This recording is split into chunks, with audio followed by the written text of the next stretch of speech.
Welcome to the Real Deals Real Estate Podcast, where you'll learn about buying and selling homes and how to invest in real estate. Now, here's your host, Donald Torrence of JAVE Real Estate. Good day, everybody. Back at you again with another episode. My name is Donald Torrence. I've been investing since '95. Currently in the Indiana, Illinois market. Today with me is my alleged people that's going to actually push me to another I want to say training session. Notice I said alleged training session. Cynthia, can you introduce yourself? Hi, my name is Cynthia Ware. I'm also known as Dr. Ware in internal medicine.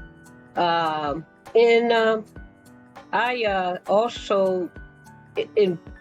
got involved in real estate and didn't even know what the industry was. When I was 19 years old, I bought my first house in Detroit, Michigan as a HUD house. Bought another one a year and a half later and another one 6 months later, and then went to medical school. Jumped back into real estate about 2010, 2011, and then I learned that, damn, this is a real industry. And I end up meeting Mary Ann on the platform and also Donald on the platform. So Mary Ann, it's the ball's on you. You can introduce yourself. My name's Mary Ann Olsen, and I have a small company that's actually based in Texas, although I'm not really doing much with real estate in Texas right now. I'm focused in the Central Florida market. I always loved architecture, single-family homes, and historical buildings always interested me, but my careers always took me in different directions. I didn't really get serious about learning about how to make money in real estate until around 2007, when I purchased a course through Robert Kiyosaki Wealth Academy, and I started to learn about wholesaling and holding rentals and things of that nature. My grandparents had rental properties. My grandmother had a 16-unit apartment complex. It was in a D-class neighborhood. She always had problems. She was always complaining. And so I didn't have a very good introduction to apartment ownership, at least on that small of a level, until later on I purchased another course with David Lindahl, RE mentor, which taught me for 2 years. I was in the mentorship program, very expensive. It cost four times more than my bachelor's degree. Oh wow! But it taught me how to syndicate multifamily commercial apartment buildings of like 200 units or more. And I hit that hard for a couple of years, and then COVID hit right when I was about to break ground and actually close on a property in Reno with one of the colleagues in that same mentorship program, who had become so successful that even to this day he has a REIT, a real estate investment trust, that owns multifamily properties in 11 states. So he's a buyer. If anybody comes across any big apartment complexes, reach out to me. But and then so COVID hit, and I kind of took a step back, and I was all doing this on the side as a side gig to my full-time career.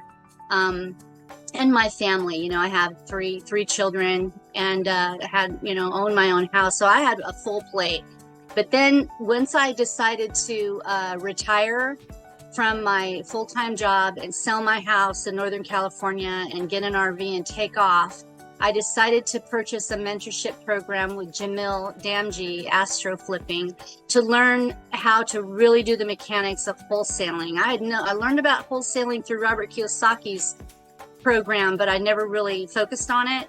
So Jamil's program really drove home the procedures, and I'm a very procedural person, very analytical, very critical thinker, deep thinker and research oriented. And so I could grab a hold of that. And I did. So 3.5 years ago, I started doing wholesale deals and closing quite a few every year to supplement my other incomes that I had from my pensions, from my other careers. So I wasn't one of those people who were broke that, burned the ships. Right. And who were sleeping on mom's couch, like so many that I met. Brave, kudos to you, but that wasn't me. I needed to have some kind of regular income so that I didn't feel the stress of surviving, right? So I always had that cushion, that comfort, knowing that I was never really going to ever be broke. So it took a lot of the pressure off. And Jamil's program also focused so much on self-improvement, on your mindset, that opened up a whole new world. And I feel like I'm a whole new person now. And I love teaching. I've always taught other people. I've always been designated as a trainer. Wherever I landed in all my life and all my careers, I've always ended up being a trainer. So I love helping people and teaching people and consulting people and coaching people. And so if anybody ever wants any assistance in that regard, I'm here to help. I love helping people in all sorts of ways in life, just to be able to enjoy this life while you achieve your goals. Don't hustle and grind. Please don't fall for that. It's a lie. It's not true. Don't do it. You're going to get high blood pressure. You're going to get cancer. You're going to get all these things. Don't hustle and grind. There's a different way. Real estate can bring a lot of freedom if you work in real estate, because the ways to make money are so diverse that there's got to be a niche for you in real estate somewhere, because it's so diversified that there's just too many to go over here of ways that you can actually make a wonderful income with real estate. And it's people, it's relationships. If you really love flourishing, working together with other people, collaborating together for a purpose, a mission, real estate can be so much fun.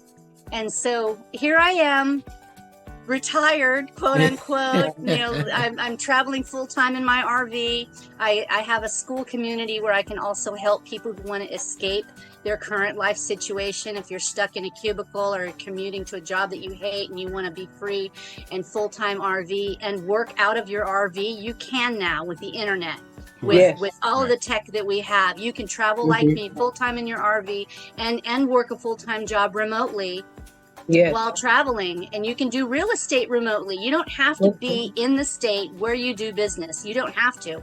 I have never set foot on one house that I solved a problem for in real estate and earned money for my value that I put into that situation to help that person with their problem. I never had to step foot on any of that real estate physically. I did it all remotely. That's good stuff. Yeah, so that's where I am. Yeah, that's really amazing, that your journey. And I want to go back a little bit, because you talked about you growing up with your parents having a 16-unit building. Grandparents, Yeah, did that make you afraid of real estate, or did that make you want to try to figure out what was the missing pieces in that puzzle?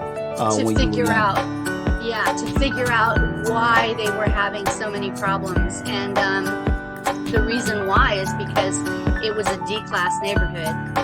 The caliber of tenant you're dealing with are people who are not necessarily really on a kind of a mental level where they view responsibility as a high priority in their lives. They're a caliber of tenant that make bad choices financially and otherwise. And the screening process, you can only screen so much in a D-class neighborhood. The people that are going to want to live there are not, you can screen them all you want. Your likelihood of getting somebody who's not going to do good on the rent is pretty high. So I recognize that right away. And I'll talk about different classes sometimes. When you switch classes, when we're talking about classes, people, we're talking about the income level of people that's in a certain area.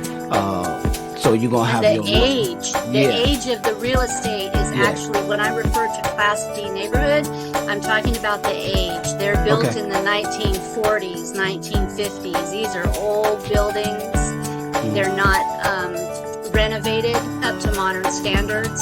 Yeah. So yeah, Yeah, and it brings a different class of people tenant. to actually rent from you, Yes. and they more challenging. So if Yeah. you decide that you want to do rentals, I would ask that you go to C, B class neighborhoods. You kind of get a little bit more better class of residents in your place than you would if it's a C, a DC neighborhood.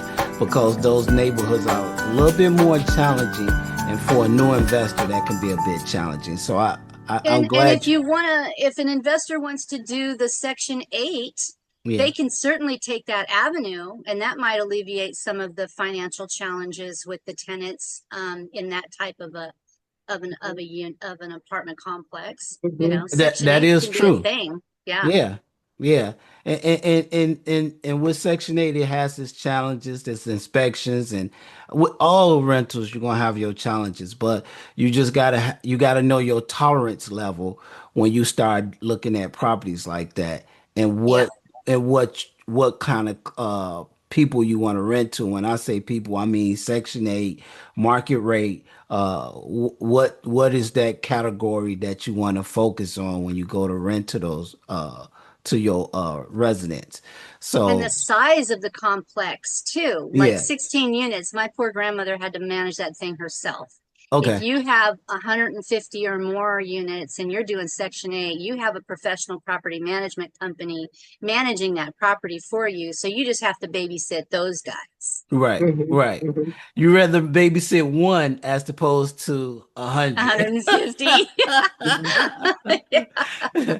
Now going through the courses that you went through, what was the challenges you faced before you actually took those courses, and how did those courses help you? Well, before I took any courses, the first one I took with Robert Kiyosaki's group was just kind of like a vague overview of all of the different facets of being a real estate professional or an investor. And it kind of left me feeling like I knew a little bit about a whole bunch of things, but not really a specialist enough to really actually jump into one. So I kind of felt lost because I'm an analytical person. Everything I do is very technical. My careers have always been very focused on procedures and technical and very specific information. So I kind of felt lost, and I never really actually did anything. I never ever took action until I went with Dave Lindahl's group, which was hands-on. They gave me a mentor to hold my hand. That's another reason why it was so expensive. And he gave me, bless his heart, this man's story is amazing. He escaped from Iran when Iran was collapsing with nothing but the shirt on his back, and came to the United States, and he became a structural engineer. Bless his heart, and he learned about investing in apartment buildings, and now he's doing very well living in Long Beach. Beautiful family, wonderful story, just a wonderful human being. This human being is just such a wonderful person, and he was encouraging. He didn't have to do half of the things he did for me with the encouragement. I mean, we would have personal phone calls off the record where he would say, Marianne, you got to do this. You got to clear this out of your mindset. You need to be more, disciplined. Look at the end. You see the end of the achievement that you're going to have if you take these steps, And so I learned to be focused, take the proper action steps, and then I really started to make it materialize with the apartment syndication type operation, which is really be careful, guys. If you do that, be careful. Follow the rules. Watch out. There's certain things you have to follow to stay out of hot water with the SEC. You got to be very careful. But so with the courses I took, I, kind of floundered along the way. And then once I found one that were with a mentor that held my hand and showed me, these are the technical steps you take. These are the research points you need to cover in order to take these steps, then I began to flourish. Okay. I have a question for you. During the second mentorship, that what was the gentleman's name? Dave What was his- Lindahl. Dave Lindahl. So Mhm. with that mentorship, was there any specific books that you read? Multifamily Millions. I read Oh his yeah, that's a first good book, book. Yeah. Multifamily Millions, and I bought those little post-it notes. That was before they had the little strips, and I would cut the post-it notes into little strips, and I would bookmark pages with those little strips sticking out of what do you got to do, because again, I'm a procedural person. First you do this, then you do that, then you do this, and I like analyze that book, and then when I because he was a ditch digger. He was a construction worker digging ditches, and he Mm. bought his first rentals. So he started from the ground up, and now he owns apartment buildings all over the place. You know, he's doing very. Oh, Good Dave guy, Linton. good I know guy. who he Yeah, is good now. guy, Yeah. good guy. He's Yeah. made really a wonderful human who's really done a lot over the decades to improve his life. You know, and now he does all these charities, and he encourages. He has an investor conference, like a summit every year in Every year, yeah. Boston. And he has a Shark Tank where all the panel of all the investors up on the stage on a Shark Tank panel. And you can go in front of this, it's all, you know, planned and scheduled and everything. You go in front of this panel with your presentation, with the projection of your visuals on the big screen, and you present your deal, your apartment deal that you have under contract with these investors, and they will be like, just like on the show, I'm in, or I'm a pass, or this is what you need to do, and then get back to us. It's amazing. Wow. That would Yeah, be because nice. he I know when he's you start seeing him promote his program was probably about 5 or 6 years ago, Hmm. when he did big promotion of it. Now you just see him just basically because he's a multi-family guy. Yeah. So he started talking about when I first saw him, he was talking about small multifamilies getting started with small multifamily and moving up through the ranks through that way. He's a good coach from what I've heard about him. I had to think about who he was, but yeah, I know who he is now. So after going through his program, and you hadn't done an apartment building yet, but you learned a lot on your way because you've taken a couple of programs now, and now you wound up wholesaling. Was your wholesaling because of going through Jamil's program, or did you wholesale after going through the the apartment building classes, or going through the other ones before prior uh to Dave's, to Jamil's? Had you So done any wholesale? when I was in the multifamily syndication program with Dave Lindahl's group, working so hard with my mentor over 2 years, and paying a lot of money and really hustling and grinding. I hadn't discovered the mindset thing yet, really, where you're not supposed to hustle and grind, but I was, and Mm-hmm. I burned out. And what happened was my sponsor and I were getting ready to close on a property, or in Reno, and we had financing and everything with that. It wasn't, cash only. And so when the COVID hit, all of a sudden the banks stopped everything. Our funding, we lost our funding. We couldn't move forward, and he had his REIT. He had to be very careful with his investors. He couldn't take any risks, so we had to put the brakes on that. So I took a step back, and I was working in law enforcement at the time on patrol in a very, very seedy part of town, and it was very stressful, and we were on increased hours of shifts and overtime because of the civil unrest. Mm-hmm. And I had a tween daughter who was struggling and needed me very much to be more present for her.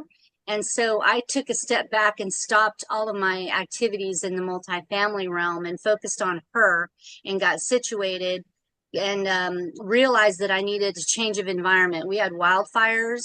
Mm. We had civil unrest that was off the charts, that even crept into our own neighborhood. And the community changed, the sentiment in the community changed towards, law and order and respect for law enforcement. And the cost of living just shot out of control like overnight. Wow. And so I even just started a YouTube channel 3 weeks ago, documenting my journey on YouTube with my new channel about how I escaped. And I can help other people do it too, because I figured out how to do it. I figured out what I needed to do to sell my house, get an RV, and take off and be free and save my kids. I had another child who was struggling too. So I had to save my children, right? Even though they were older. So then once I was on the road and I discovered Jamil's group, I thought, wow, they have a camaraderie. They have a brotherhood. They're tight. They're a family. They like take care of each other. Because before I was in law enforcement, I was strong military, right? So that's how we gravitate towards like a team, like a brotherhood. You're a member of a group of people who take care of each other. And that was Jamil's mentorship group that also focused on mindset, strong on mindset. So I really flourished being in that group. Like I could relate, and I missed it because I didn't have it anymore because I had retired. Right. So I found my new tribe, if you will, my new tribe. And I had other people I could resonate with who were very interpersonal in this mentorship tribe, including Jamil. He gets close to you. There's only like, right now there's like 4,000 of us, but there's only a few that really get engaged, that really engage in it.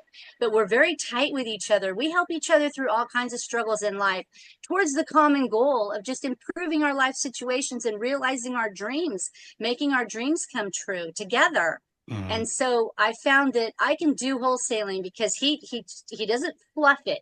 He doesn't like touch on things just to get your money. He tells you do this, then do that, then do these things. Figure out where are you weak. Here's where you're weak. You need to focus on strengthening these things that you do. And if you take these steps, you can have this result. And that's how I think. So I really flourished in the wholesaling. In the first year, I did several deals. In the second year, I did even more deals. And in the third year, I did, a bunch of deals. And so you can, he showed me that you can actually do it. It's not a bunch of baloney. Like some of these courses are just so phony and fluff, and, they're not really serious about it.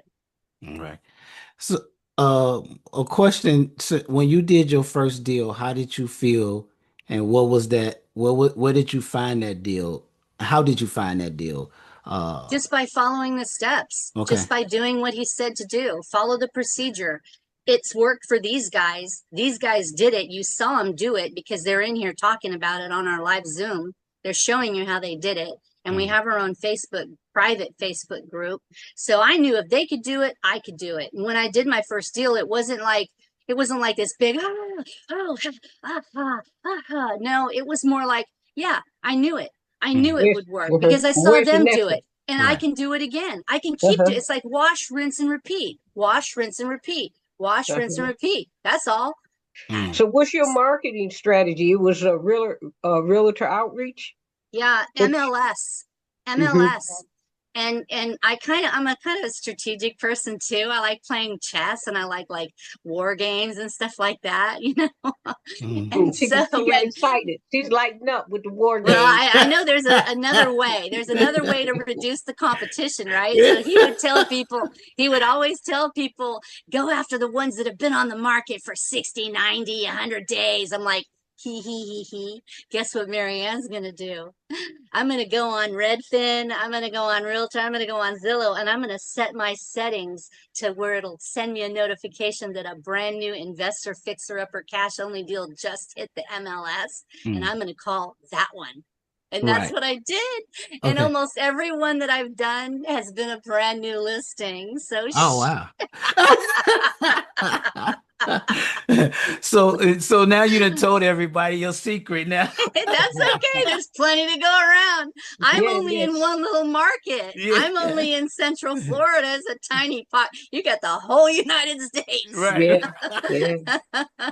And that's what's crazy is because I think about when I started, and when you ask people how they were doing things, they didn't want to share you. Now, to fast forward 20, 30 years, now people share their stories Hmm. and they realize that I can't buy every property. So what you just said is testimonial that you can't buy every property. So you don't mind sharing and you in Yeah. group that shares. And So let's make money together. right, right. You know, there's plenty of ways we can collaborate and everybody gets a check. Yeah. Yeah, yeah. Hmm. So somebody that's starting off and never heard anything about wholesaling and they are looking for a way to actually get started, what would your guidance be for that person that came to you and asked you, where would I start? What's the first thing I should do? First thing is get in touch with yourself inwardly, yourself really, and be aware and decide if you're going to be an ethical person and you're going to provide value to other people or not.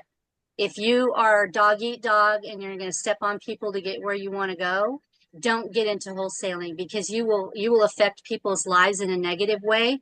The seller, the homeowner, those are people's lives. You're messing with their lives. You can get sued. You can go to jail, and you Mm. should. If you're rotten to people and you step on people and you rip people off and you steal their equity and you don't make sure that you're actually providing value and solving people's problems, these are the questions that you need to ask yourself.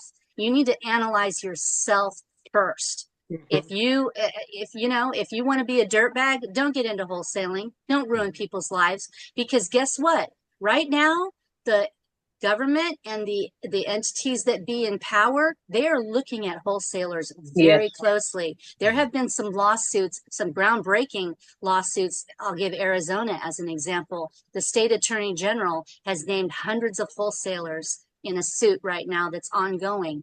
Um, be good to people. Be good to humankind, your fellows out there, your brothers and sisters. We're supposed to provide value and help each other. We're not supposed to step on each other and rip Hmm. each other off. Don't be that person. That's what Hmm. I would advise someone wanting to get into wholesaling. Hmm. And then the Hmm. other thing is learn the industry because it's extremely technical. Take a real estate salesperson's licensing course so that you understand the perspective of the agents that are listing these properties for people to sell. The direct to seller is getting kind of iffy. If you want to contact people directly who are just homeowners and call them up, cold call these people, it's getting kind of protected now to where you're seen as predatory. You might not want to go that route. But you need to learn about the industry, learn about the roles that real estate agents play when they list someone's property. Um, you can do wholesaling. Some states require some kind of like processes and permits. Like I know Philadelphia, you actually have to purchase a permit in order to be a wholesaler. Oh wow. In some states, you have to disclose that you're working as a wholesaler. So you have to be very careful. You might want to just go ahead and get your license as a real estate sales licensee, a real estate salesperson, they call them. They don't call them, realtors. That's kind of a different classification. Brokers, a different classification. If you just want to be a licensed real estate salesperson in a particular state, you can work as a wholesaler as well, as long as you just disclose you're licensed as well. So it's a very technical industry is where I'm getting at. And you need to be educated, learn all you can, get in with a group of colleagues of other people who are doing it. Be careful that you don't get ripped off. Make sure you have your ducks in a row with protecting yourself with contractual agreements between other Very colleagues, like important. joint venture agreements. Make sure you have your contracts in order, signed, executed legally, electronically in advance, and have them copies sent to the appropriate agencies and entities in the operation of the transaction to cover you, because there are people who will try to rip you off. One of the very first deals I did, I was so shocked that someone literally tried to steal $5,000 from me, who I was shocked. But thank goodness, as a procedural person, I had my contracts in order and I was able to get paid. So number one, examine yourself. Are you going to be doing right by people? Number two, learn the industry. Don't go in as a newbie. Don't think you can fake it till you make it in real estate, because you can't. You cannot. It's hard. Yeah. I think wholesale is difficult, and that was just an extreme excellent answer. Mhm. Is starting off with yourself. What's your relationship with wanting to help people? What's your relationship with money? What's your relationship with yourself? Right? Yeah. Those Yeah, are don't be greedy, because money Yeah. is just a tool. It's Yeah. called currency for a reason. It's Right. just Yeah. energy. It It takes should be many moving. forms. Yeah. 200 years ago, it was beads of glass and fur pelts. Right. Right. It's just currency. It's just energy. It flows through us. And if we're Mhm. going to be greedy and think that we got to get the money, no, you don't. You don't have to do that. You provide value, and the money will flow through you, and you have somewhere where you want to point that money to go. You want to go to charity. You want to go to pay the bills, because if you pay your bills, you're supporting someone else's family. They're able to put food on their table and pay for their kids' college tuition, because you paid that bill Yeah. for that company that employs those people, Yeah. right? The money Good. just flowed through you. That's Mhm. all. Yeah. Good. N- Good. Good. Yeah, that's true, because the money is a cycle. So if you can keep the quicker the money is moving through systems, it actually employs more people Yeah. and give more people jobs. Do you think somebody can actually make a good living wholesaling, uh, as opposed to those who are saying that it doesn't, wholesaling is not for me, it doesn't work. I've tried it. What would you say to those skeptics that says it doesn't work, you can't make a living in it, and wholesaling is dead? It depends on your approach. If you want to be a boutique like me, where I just have a very few people that I work with, and I have a very few buyers that I work with very closely, that I have the same few buyers that I've had over these last 3 years, that I just keep feeding them the properties that they tell me that it fits in their buying criteria. And then I just have a very few select other wholesalers that are ethical, that made pass the vetting process, that I'll work with. I do that. And it's a little consistent income that just supplements me to be able to just have more fun and give more money to my favorite charity, and take care of my kids, give my kids the money when they need money for something. I'm able to, that's my dream, is just to take care of my family, give to my favorite charity, and live a comfortable life. But if you really want to get rich wholesaling, you can, but you're going to need a team, and you're going to need a system, and you're going to need to purchase technical software applications to manage. You're going to have a full-fledged business, and it's going to have to be full-time. And I know people personally who have done this. And one guy just in fees alone, assignment fees alone, this year he's exceeded $1 million in just assignment fees. But he has a team, and he has a system, and it's a business, and it has daily operations. And that's so, if you want to go that way, you can go that way. But if you want to just be, kind of willy-nilly, not really learn the industry, you're probably not going to succeed in it, because you have to make a choice of what are you going to focus on? What's your goal? You have to look, what is the thing that you want to achieve with wholesaling as a tool to use to reach your goal? I just like the small boutique thing because I'm a more intimate person. Whereas these other guys, I can name a whole bunch of them, have systems that one gentleman, a different gentleman, just did 35 wholesale deals about 3 weeks ago, he shared with me that he closed 35 deals just this year. And we're only in coming up on October, 35 wholesale deals. And he's in the same market I'm in. He's in the same market as me, but we work together. You know, we closed a deal earlier this year in the panhandle of Florida together. So, I mean, you know, you can make money in wholesaling. You just have to decide which business model are you going to do? Yeah. He probably has a team, he right? does. And Absolutely. He's hustling and grinding. Yeah. Well, no, he's not. No, he just got back from like 3 weeks in Europe. I was like, bro, where are you at? He's like, I'm in France. I'm like, oh, I love it. 11 years over there in Western Europe. You got to make sure you go to these places because I lived there. These are awesome places that are off the beaten path. He's like, thank you. No, he's not hustling, grinding because he has a team in place. He has a system in place. He's got lots of software working for him, and they have a program of they have a procedural program that they have certain people designated in certain positions. There's acquisitions, there's dispositions, you know, and he's oversight. He's got another person that's in oversight. So they probably have like 8 people on their team, and they're not in like in an office with cubicles. They're in there, they're working on their own homes, in their home office, right? And those people have budgets per month of like $15,000, $20,000, $30,000. Yes. And they have KPIs. It's because of their team. Yes, so, they have expenses. They have key performance indicators that the team members, the acquisitions guys, they have to make so many calls. They have to send so many texts. Right. They have to do so many follow-ups. And there's a time of day when they do the certain operations, because when they do follow-ups is in the afternoon.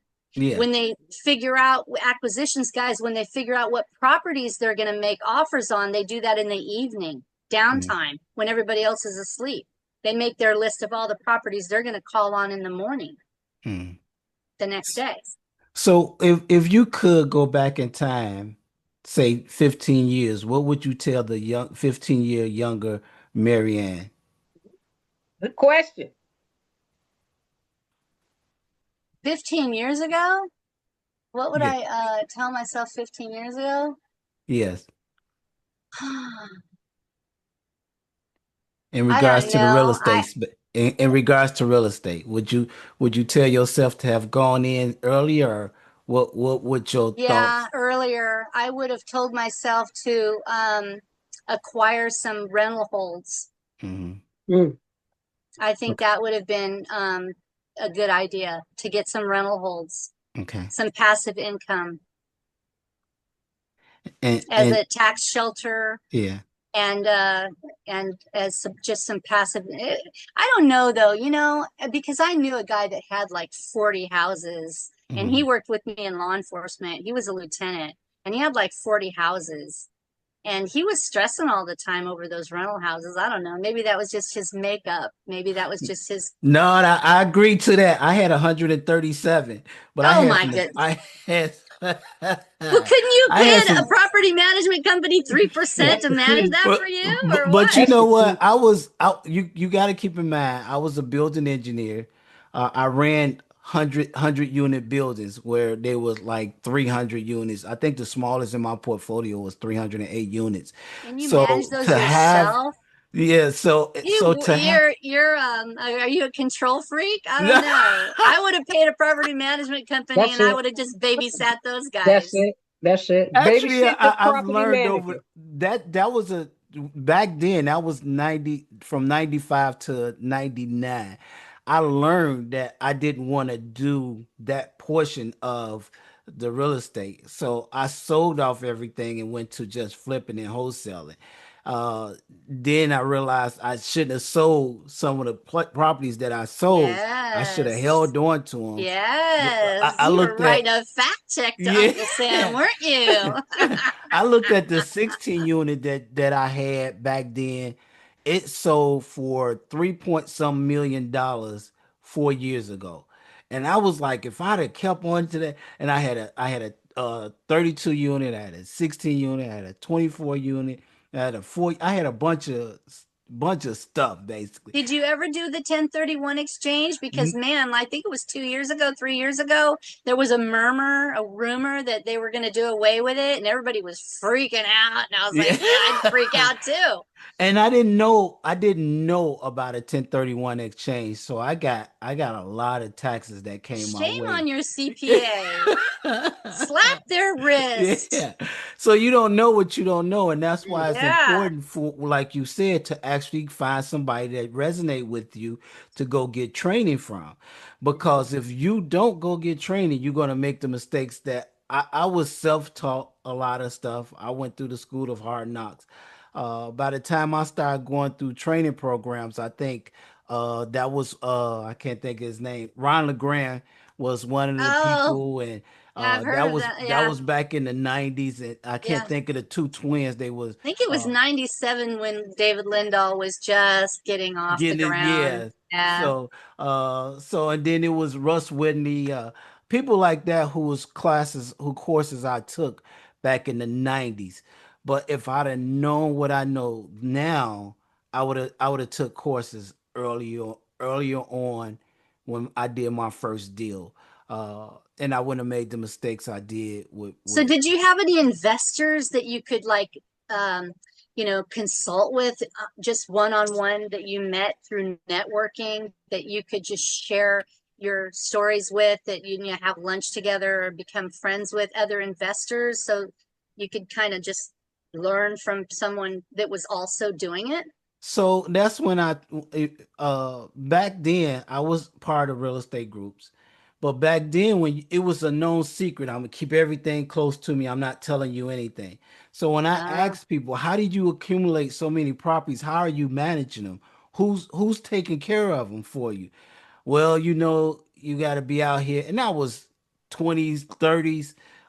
So nobody really wanted to share their information. So I had to figure it out on my own. It wasn't until I started facing foreclosures in 99. 99 was my first one. I had 12 foreclosures. So my attorney that I met in 95, 96, who's still my attorney to this day, said I'm gonna put you in touch with my mother-in-law, who was a realtor, who was Rick, only worked with investors. Basically took me and started telling me to sell off everything that we could sell before you go through foreclosure. We sold off as much as we could, even though I still had the 12 that I went through, but I still learned a lot from that process. And that's what made me go get certified in foreclosures and short sales, because I needed to know all the ins and outs about and that's foreclosures and very short sales. technical. Yeah. Yeah. Yep. So, Mhm. but then I pivoted and went to just doing short sales and foreclosures. I started that in 2000, foreclosures and short sales in 2000, and then I went all the way into 2007 when the market crashed. That was when I said I was done with real estate. Still wasn't Oh, done. yeah. I think I did more No, I coaching. always remembered Warren Buffett said, when there's blood in the streets, man, Yeah, that's when you but buy. And Yeah, I'm like, but at I that remember time that. I So, was so tied up in the market with properties that I had that hmm I had all my money tied up in, and I was losing everything because I couldn't sell anything, and I wasn't thinking about You pivoting to needed a renting. different strategy Yeah, shift. You needed a shift in strategy yeah. somehow. And I didn't. Yeah. I just was like, if I can't sell it, I just let it go. And I let a lot of properties go. So I went through foreclosures again. So I had my dips in the market. And 2015, I started back investing again. 2007 to 2015, I just did more coaching, more seminars, and more things like that. But I never left the market. I always was still doing something. I think I wrote my first real estate book in 2016 about your rights with foreclosures. And then I did another one in 2019, and then did one in 22. And then this Yeah, last one I because just everything wrote. keeps changing. Yeah. with all the regulations Absolutely. and Absolutely. man, and the different agencies that are Yeah. created and expanded, and man, it's a technical industry, and that's Yes. just another little niche of it, right? Yes. Absolutely. Mhm. So what's in the near future for you, Marianne? Uh, well, I just finished my course for the requirement for the real estate salesperson's licensing in Florida. So Mhm. I'm going to be applying to take the state exam Mhm. to be able to get licensed in the state of Florida as a real estate salesperson. And then I'm going to be focusing on joining a brokerage that is investor focused. So Okay. one of my buyers is a real estate licensed real estate salesperson in Florida, and they are with a group of investors that do fixing and flipping, among other things. And so I'm going to look for a brokerage that's like that, because I want to uh, focus more on providing value to investors, because I understand the investor side very, very much, as focusing over the last 15, 17 years. I'm very in tune with the investor side, so I want to bring value to investors. So that's where I see my real estate career going. And then I also was thinking, since I'm hanging around in Florida and I've got 3 grandbabies in Florida, I think maybe I might learn how to be a residential property appraiser in the state of Mhm. Texas, because I do have my bachelor's. So tick off, that's one of the requirements that I have already done. So I might look into that. So that's where I'm going with my real estate plans. Okay. So in your spare time outside of real estate, what are 2 things that you enjoy the most uh outside of investing? Oh, my grandbabies, my family. Mhm. I love I love little children, and my littlest granddaughter is 18 months old, Oh and wow. that's just makes my heart glow to just have her sit with me, and we just sing songs together, and I read her a book, and we cook together, and we just spend time together. And my other 2 granddaughters are a little bit older, so they love animals, and I have 2 dogs and a cat that travel with me. And so when I'm with them, all they want to do is be with the animals, but that's okay. I can be with them too, with the animals, right? I just love spending time with my family and my grown children. I love taking them out, dining out, and taking them, shopping and all the things that they love to do. I just love being with my family the most. And then the other thing is I just love being out in nature, enjoying this planet, just the sunsets, the sunrises, the trees, the birds, the flowers, just a flower. Sometimes I'm like, oh, I want to take a picture of this flower on the side of the road because it's so beautiful. Now, yeah, those are the things that I love the most. Okay. Nice. So Marion, you talked about your school group. This is your school group, correct? Yeah, I just started it 3 weeks ago. School is SKOOL. It's an online platform. And I just started it for people who want to get help and advice and tips and tricks and hacks, and don't make the mistakes I made, to try to become a full-time traveler. If you want to live in an RV and travel, or do the van life, or maybe you want to live on a yacht, and sail around, you can do that too. If you don't want to live in a house in suburbia anymore, or you don't want to live in your apartment anymore, you want to get out and go travel, that's the focus of that school. Okay. Okay. So I got a question to ask you. I'll probably be at my RV in about 2 weeks. I don't Oh know. yeah, that's right. I remember you And I said you don't got know, one. Yeah, don't know nothing about it. Now my cousin does. And so that's I good. I might be able to can I tap into you? What's the Yeah, first? Because when I bought it, the lady gave me a 2-page things to do. When this is that's what you want. good. Yeah, but That's good. Most I people don't do that. Yeah. They I just say, have take it. Bye. I don't know if I left it inside the RV. I have seen it since I've been going through some papers, but Well, I don't remember. scan it and email it to yourself. You can scan it on your phone. Scan it on your Yes. phone, email it right from your phone to yourself so you have it forever. Okay, so I gotta find it again. I hope Yeah. I left a Yeah. copy inside of the RV though, but I don't Yeah. remember. Yeah. Yeah. And so I It's might be follow no roads. Follow no roads is the handle. Follow no roads. okay. Okay. Follow. No roads.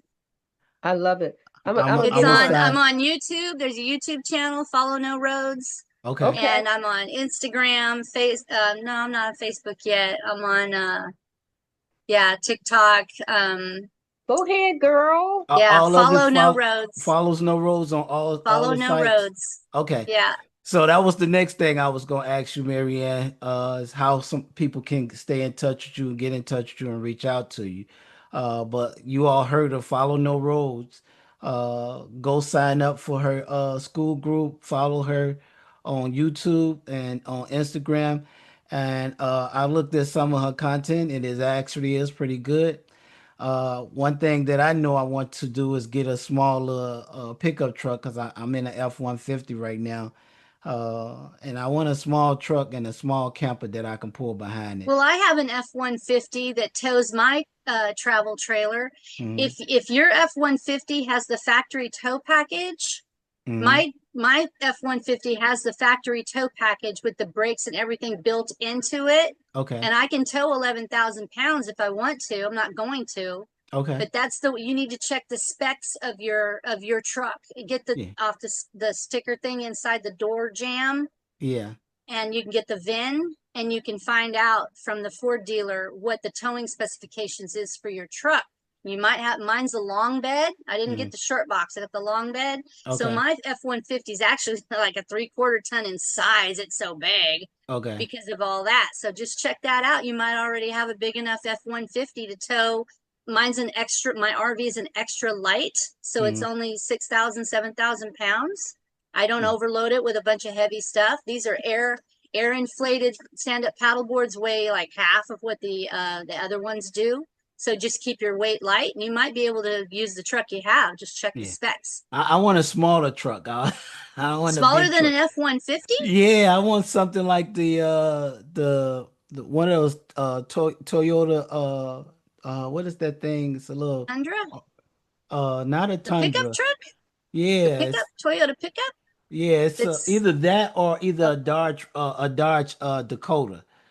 Something okay. like A something light like that. truck. Yeah, Yeah, light light truck. truck. Cuz Yeah, you could get one of the really light little RVs. They're very small. I see people out with the little tiny RVs, yeah, and just a they two always person. complain that they want to go bigger though. Oh, really? So, yes. And I Oh, used to have a fifth wheel.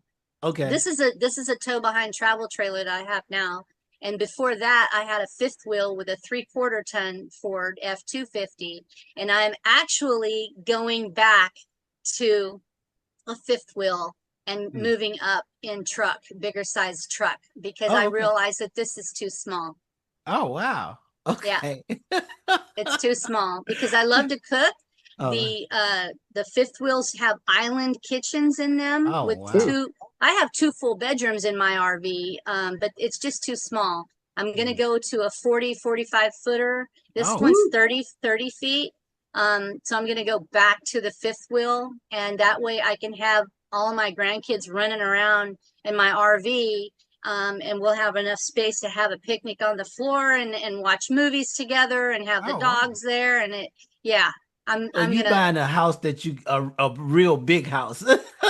Well, no, I used to have one. I used to Yeah. have a fifth wheel. I don't know why I went to a smaller travel trailer. I don't know what the heck I was thinking. So being in real estate, you get the right that becomes a write-off for you. Excuse me. Well, it is anyway. Even if Okay. you have your home, your site built home that you live in as your primary residence, if you have an RV that has its own bathroom with its tanks, and you have your own kitchen, it's self-contained, just like a house, you can write that off as a second home. Oh, okay.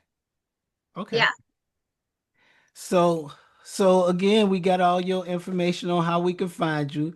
Uh, I would like for you guys to like and share the content. Cynthia just dipped out on us for a moment. I guess she's coming back soon. I actually enjoyed this. Actually give before we leave, give us some of the books that you found that was inspiring to you in the real estate space. Well, in the real estate space, I didn't really find any books that gave me the tools to actually effectuate a deal from start to finish. Okay. I never really found a book that did that. It was always through colleagues and mentors.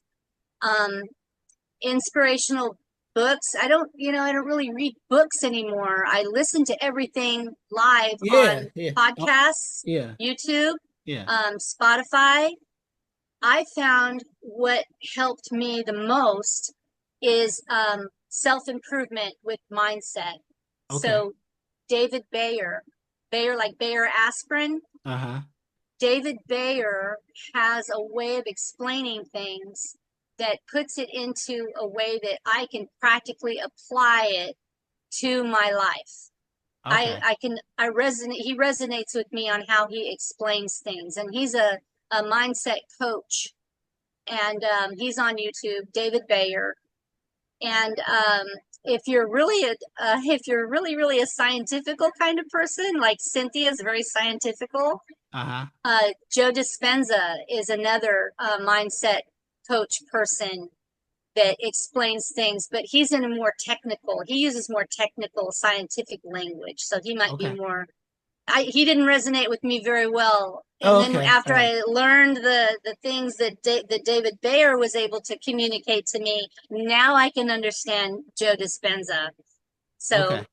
those David Bayer definitely is one of the people who helped me the most, Mm-hmm. because once you get your mindset, I think everything else follows, if that Right. makes sense. That it does.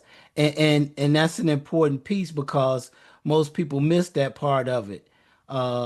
So I think one of the things that most people need to find out is just searching something that they feel, because what resonate with me or what resonate with you might not resonate with them, but they need to find something that they feel on the path that they want to take, whether it's wholesaling, subject tools, whatever it may be. They need to find that path where they can actually find somebody that resonate with them. And I hear a lot of good things about uh I can't think of his name, Pace buddy, Dave Case Morby, who? Pace yeah, I can't think of the guy who class you So went to. his, yeah, I didn't do Pace Morby. Jamil. Jamil Damji. Yeah, I hear a Yeah, lot of good things about him. So yeah, he's tight. He's really tight with Pace Morby yeah, and Daniel. Steve Oh, Train. yeah, yeah. Those were his Yeah, students, the Trana yeah, brothers. Yeah. yeah. So um, uh if you guys Brent would. Daniels, Jerry Gary Norton. Norton. Oh yeah, Yeah. yeah, Jerry, Jerry Norton, yeah. I no, I didn't read any books of Jerry Norton's, but as far as procedure goes and techniques Mhm. Mm, and approaches, Jerry Norton is extremely helpful. I listened to a lot of his YouTube episodes where he would actually engage with real estate agents in MLS agent outreach. yeah, And I found that a lot of his techniques are extremely useful in the way he approaches the conversation, all in the goal of solving people's problems. right.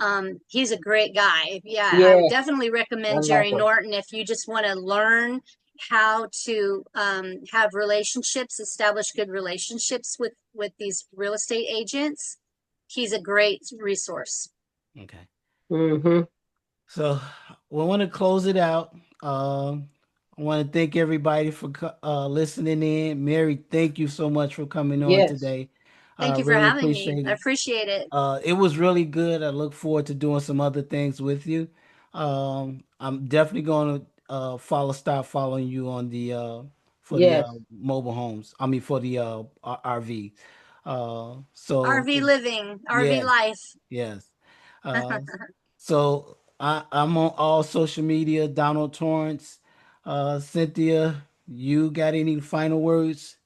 Oh, I want to thank Marianne. I connected to Marianne with Jamil Okay. inside the tribe that cares about one another, and she's one of the few. I'm kind of introverted a little bit, and she was one of the few people that I talked to. I would say frequent for a moment, and was also interacting with her to get a deal done on that platform with someone, right? And we had did a couple uh, potential wholesale potential. They didn't end up panning out, but we spent the process doing the due diligence on what it takes to get the property under contract at the right price for the buyer and to uh, be a win-win for the seller. So I just I thank her. I thank Marianne for coming on board and sharing her wealth of knowledge because she's a good person to work with. She's a very, very good person to work with. Thank you. I feel Mm-hmm. very humble. Thank you. Yes, yes, ma'am. All right, guys. Don't forget to share, like, we on Spotify as well. So don't forget to share and like this episode if it resonates with you. All right. Absolutely. Goodbye. Absolutely. If you want to hear more stories and tips about real estate, foreclosure, and private lending insights, hit like and subscribe now.